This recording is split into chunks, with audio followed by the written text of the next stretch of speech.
Welcome once again to Digital Issues, where we hope to demystify tech and make your digital life a little easier.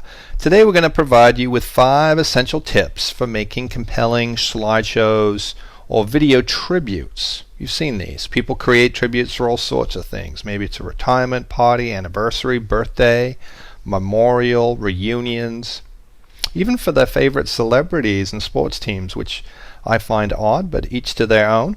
There are, of course, services out there that will piece together the photos and video clips you give them into a tribute, kind of a straightforward slideshow or video montage, but hopefully today I'm going to convince you to do it for yourself. I guarantee you the results will be far better than what you get from any service, and they'll be far more rewarding for you. After all, you have the components already. Old photos of subjects. Check. Video clips. Check. Music. Check. That's all the pieces you need. Maybe you have some of the footage in analog form though, maybe prints or VHS tapes. So you may have to get a scanner or spring for some software that will help you convert that analog stuff into digital form. Otherwise, all you're really going to need is software to create your tribute. There's some free options out there, which I'll be using. I'll also be using some options that you can buy, which will give you a little greater control and allow you to add a few more bells and whistles. Okay, on to the tips you'll need to create a one-of-a-kind tribute and generate all those oohs and ahs, not to mention a little bit of praise for yourself. Tip 1. Organize the content in a timeline. Tribute slideshows and videos are essentially a visual story. So to keep the audience engaged, build the story in a natural progression. For example, chronologically for a birthday tribute, you may want to start with baby photo, embarrassing baby in tub photo perhaps, and then end with a recent vacation snap.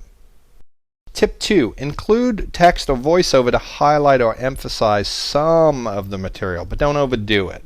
It's true what they say, a picture is worth 1,000 words. So don't crowd your tribute with too much narration or text on screen. Simple intro slides and some sparingly used text on a photo was probably all you need.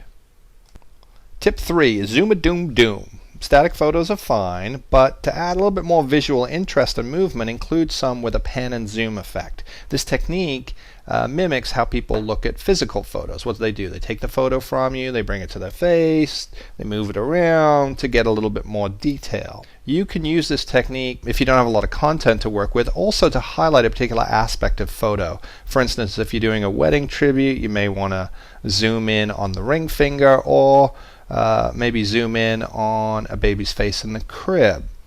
Tip 4. Music sets the mood. Yep, I'm still talking about the tribute video here and not a romantic evening in with your spouse. If you're showing a fun segment, keep the music upbeat and lively. Love and marriage go together like a horse and carriage. This I tell you, brother, you can't have one without the other. Similarly, if you've got a series of photos to set a sentimental mood, use music that's fitting for that, so maybe an instrumental piece.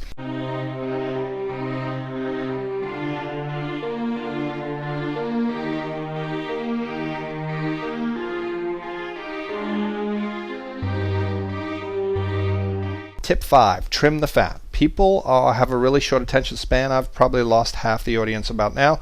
Remember, you're not reenacting somebody's entire life, just some key moments. Be sure to trim videos and be selective in the photos you choose.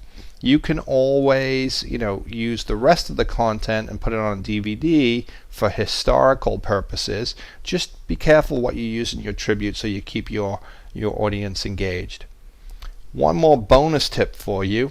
You should think about how you want to distribute your video after the fact.